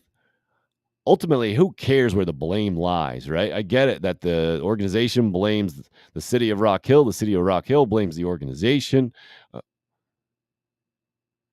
Ultimately, it doesn't matter. It just didn't happen. You guys didn't figure it out. And who's in charge of the team? The owner. That's ultimately where it falls, right? Man, I was getting really irked by something I was reading recently where it seemed to me that that's what it was. It was this Daniel Snyder situation too. The way that it was being framed yesterday, and what a mess that is, by the way. I mean, that Washington organization, they've been through a lot, right? And I grew up a Redskins guy. Growing up in North Carolina, it was the closest franchise, I think. They would put those games on TV as like the home team. This was before the Panthers popped up. Showing my age at 44 today. And lucky for me, the Redskins were great. And my dad was a Redskins guy, so I jumped on that bandwagon too and saw them win 3 Super Bowls. It was a great way to grow up, man. Mentioned yesterday Art Monk, Joe Theismann, my favorite quarterback combination in the NFL. But I mean, did you guys see any of this, or just reading the reaction to what happened yesterday? Watching the story on SportsCenter blew my mind. First of all, the reporter ended up wrapping the story up. It looked like from her hotel room. Apparently, that's how we do things. It looked like this oversight committee had Goodell in there virtually and some other senators and congresspeople in there virtually. We're still doing that, huh? As I sit here and talk to you virtually. I guess so. Can you imagine, like, before a Zoom call became a thing, or maybe before FaceTime, how futuristic that would have looked in the year 2000? If you showed 2022, here's what's going on in sports on June 22nd. A Senate Oversight Committee talking about couldn't even get the owner of a pro football franchise to come and speak about his team's kind of despicable culture from several years ago that the NFL, by the way, had already fined him $10 million for. Yeah, Roger Goodell was kind of what I saw yesterday. First of all, some politician, she got all huffy and puffy and said, "Why don't you get rid of this guy?" And he's like, "Well, I don't have that authority." Apparently, she doesn't understand that Goodell works for those guys. He works for the owners, and you're asking him to fire an owner? I mean, you couldn't show your sports ignorance more by just that question. And that, man, that's always so annoying to me when politics and sports cross over. And that's why I feel like I'm not qualified to go the other way, because so many times people from who sports isn't their business, so they don't get it. I understand. I don't hold it against them, but it's when they try to, or when they think they get it and try to exert any kind of influence, that's a big problem. So that was a main problem yesterday. But ultimately, how I got off on this tangent was the fact that this shadow investigation that Daniel Snyder, it seems to be like the committee's lean to me, being Democratic. I think Snyder might be conservative. I don't even know. But this is how I was reading it, right? That this was a politically charged deal in the D.C. area to kind of get Snyder out of there. And the way that they were framing it is that they can't believe the NFL didn't release their report. The NFL saying, well, there are a lot of things out there that needed to be protected. That's why we didn't do it. And they're saying you're covering it all up. And Snyder did his own investigation and covered it all up and tried to blame it all on Bruce Allen, the team president at the time, I think. That fact, that would be any kind of defense, that you don't have the ultimate accountability as the owner of a team, that you can just say, well, I didn't know this was going on. That has been a massive frustration from a college football standpoint. And that's what got me off on that tangent, is that if you are a college football head coach, you are in charge of your program. If you are a college head coach of any sport, you are in charge of the program. So you have to understand so much besides just the X's and O's. That's the thing that I think a lot of coaches get frustrated with, that a lot of time the coaching is the last thing on the totem pole. It's way down the rung. You're in charge of kind of booster relations. And the more and more I talk to guys who have been around the Gamecock program, the more and more I think I understand why Ray Tanner was successful as the South Carolina baseball coach. It wasn't so much that he knew the X's and O's and the scouting report, and he did know that, and he was hyper competitive in the whole thing, but it was the importance placed and the skills away from the field and promoting his program and making sure that it was in good standing with the community and the whole thing. And winning games has a lot to do with that too. But when you're not at a championship level, which every single team in every sport is except one, right?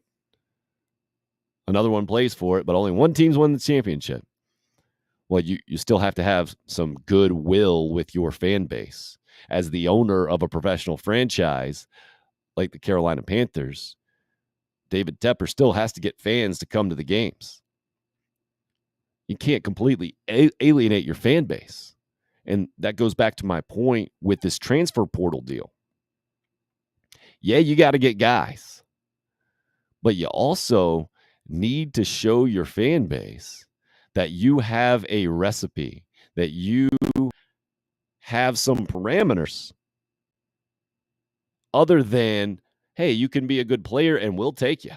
Doesn't matter from where, doesn't matter what else is involved. Obviously, character stuff. This goes back to the Cleveland Browns and Deshaun Watson situation, right? What the Cleveland Browns showed their fans, they showed the NFL, is that they trusted Deshaun Watson's side of the story.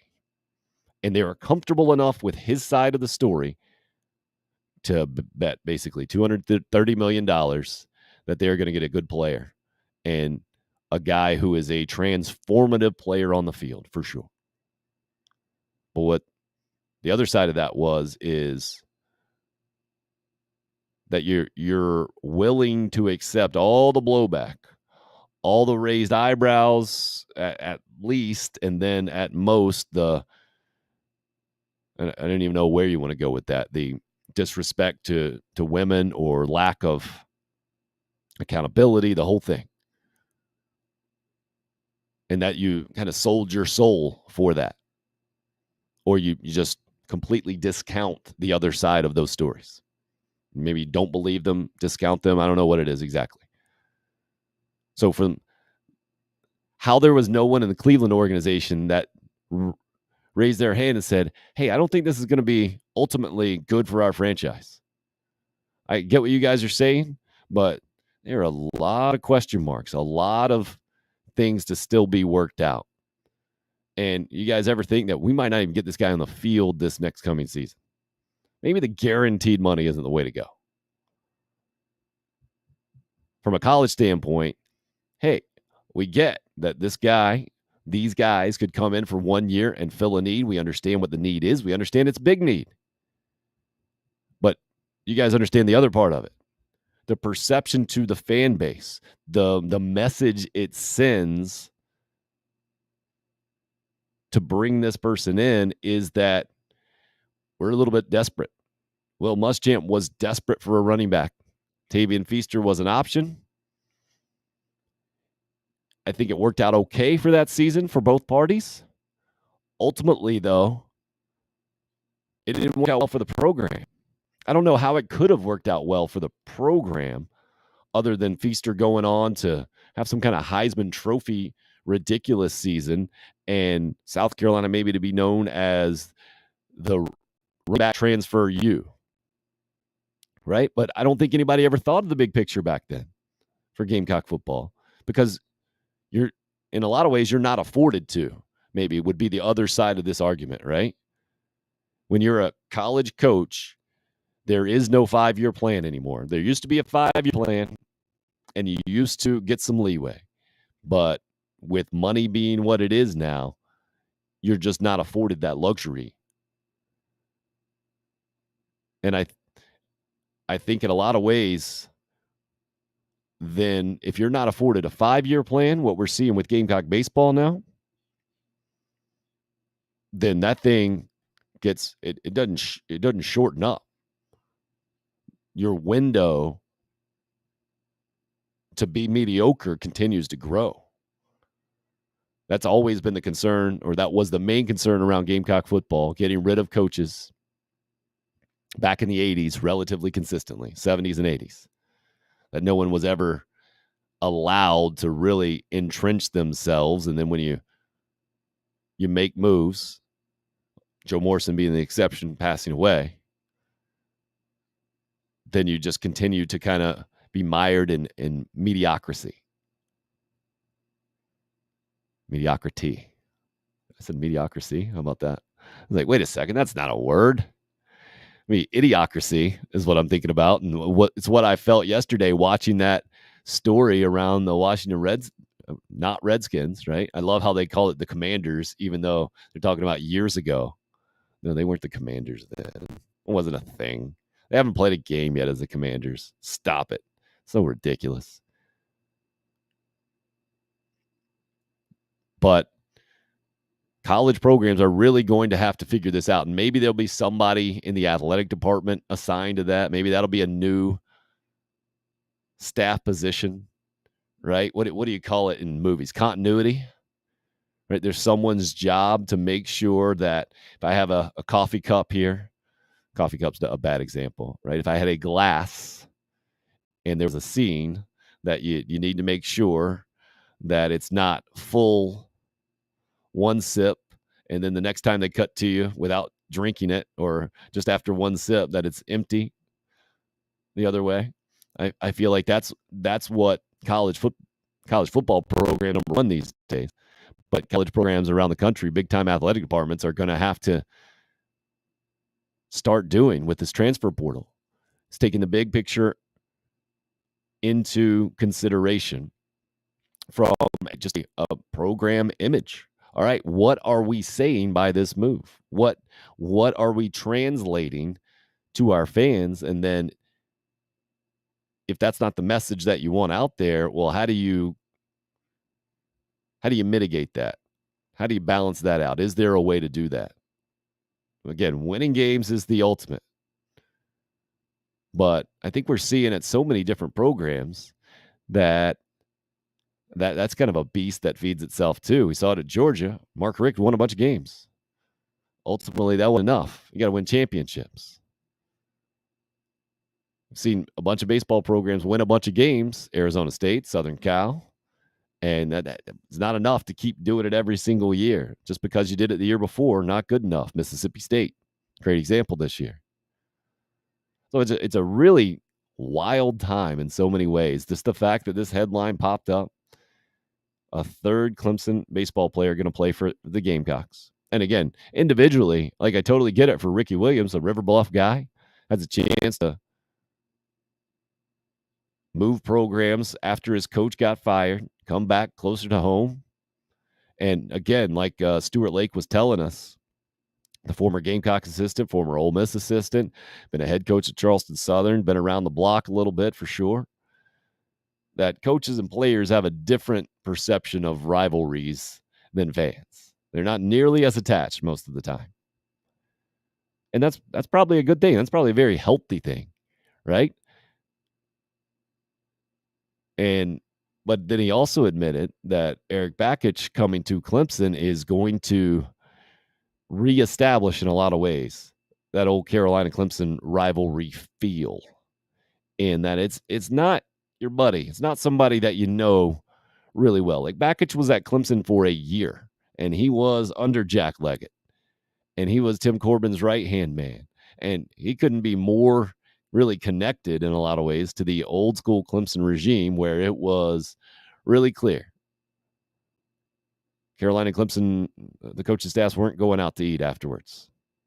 They were not exchanging notes and ideas and working camps together and the whole deal. So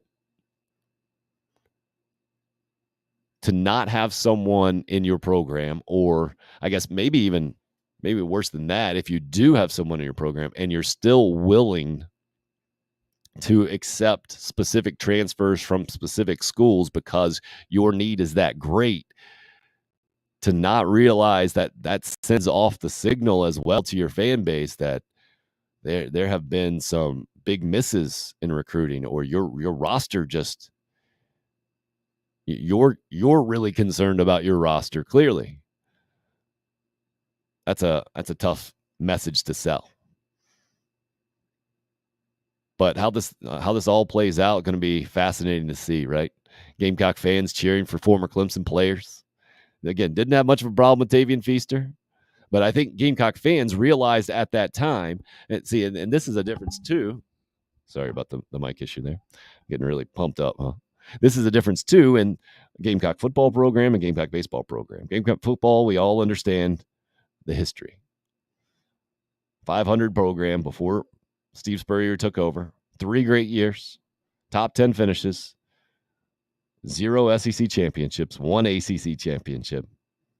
Not a championship program. Gamecock baseball, the opposite, a national championship program. Standards different. I think Will Muschamp was given a pretty long leash. It was the fan base could have been much more demanding and irrational, to use the PGA phrase from yesterday.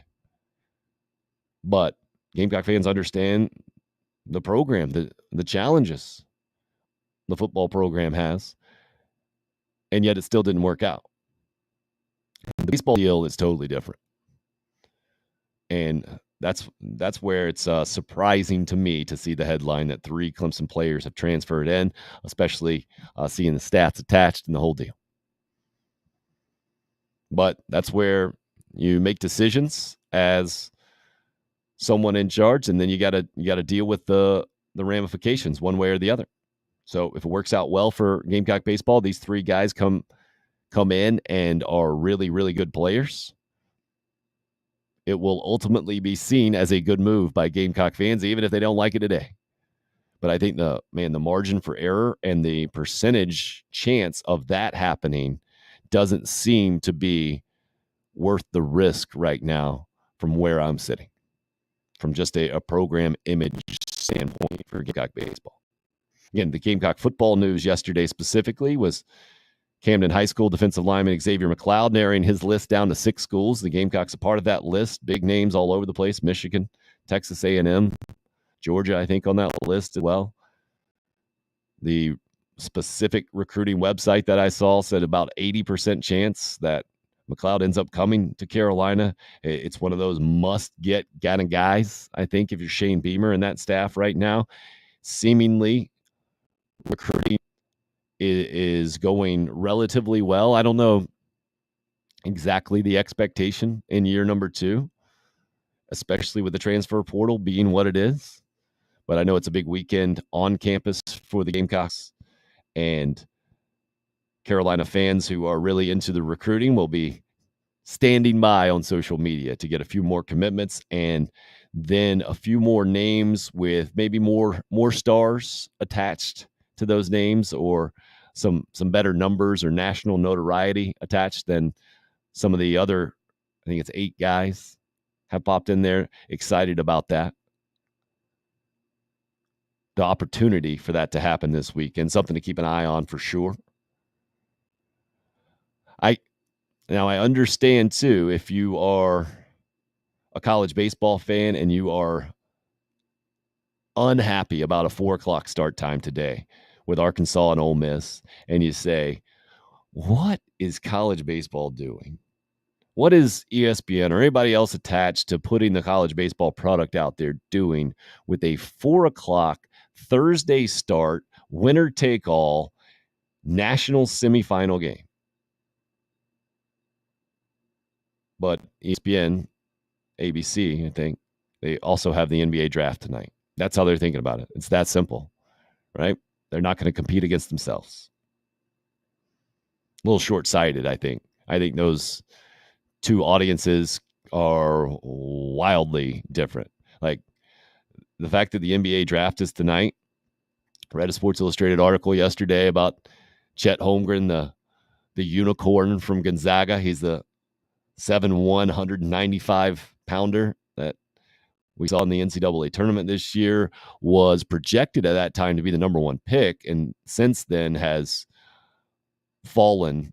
His stock has fallen a little bit, but I think still expected to be a top 5, top 10 guy.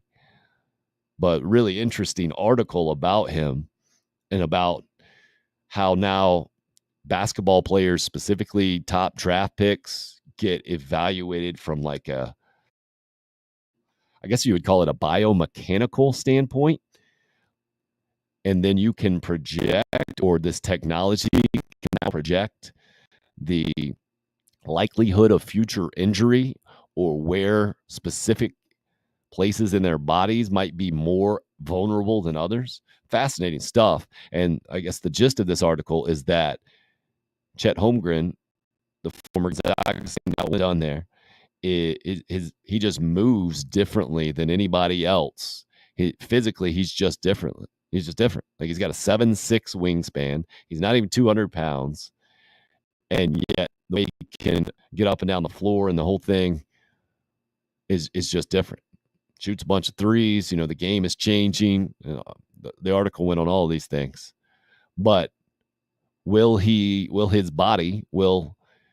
be able to put on enough weight? Will he ever be able to be strong enough? The comparison is Kevin Durant. Kevin Durant had these same questions, and obviously his career's gone pretty well. But he's dealt with some injuries too. The Auburn standout was Jabari Smith, expected now to be the number 1 overall pick. Paulo Banchero from Duke, expected to go number 2, I think, tonight. I'm happy we can talk about at least guys who had a pretty major impact in college basketball this last season. But again, all those guys that I mentioned, one and done guys, which is why the NBA draft for me has become the opposite of must-see TV forever now. Again, old school guy showing my age, the Lynn Bias draft, I think, is the one that is most significant in my mind. Was that 86-ish? And then obviously the tragic news that followed. Maybe it's because those things are linked in my head, and that's the one that sticks out in my mind. But having had, 3 and 4 year relationships with guys, being able to watch them for as long as we got to in college basketball back then, and then seeing them realize their dreams, a lot like college football still is, fortunately. The NBA draft used to be a blast. And now it's a bunch of guys that I have little to no backgrounds with becoming instant millionaires and maybe having an impact in the NBA in a couple of years a lot of times. So, yeah, I will not be tuning into the NBA draft night. It would not have pulled me over outside of maybe checking it out during a commercial from a college baseball winner-take-all, winner advances to the national championship series. Would not have competed with me. Maybe I'm the exception, or maybe the programming folks there at the ESPN see it a little bit differently. But a 4 o'clock game for growing college baseball is absolutely ridiculous, no doubt about it.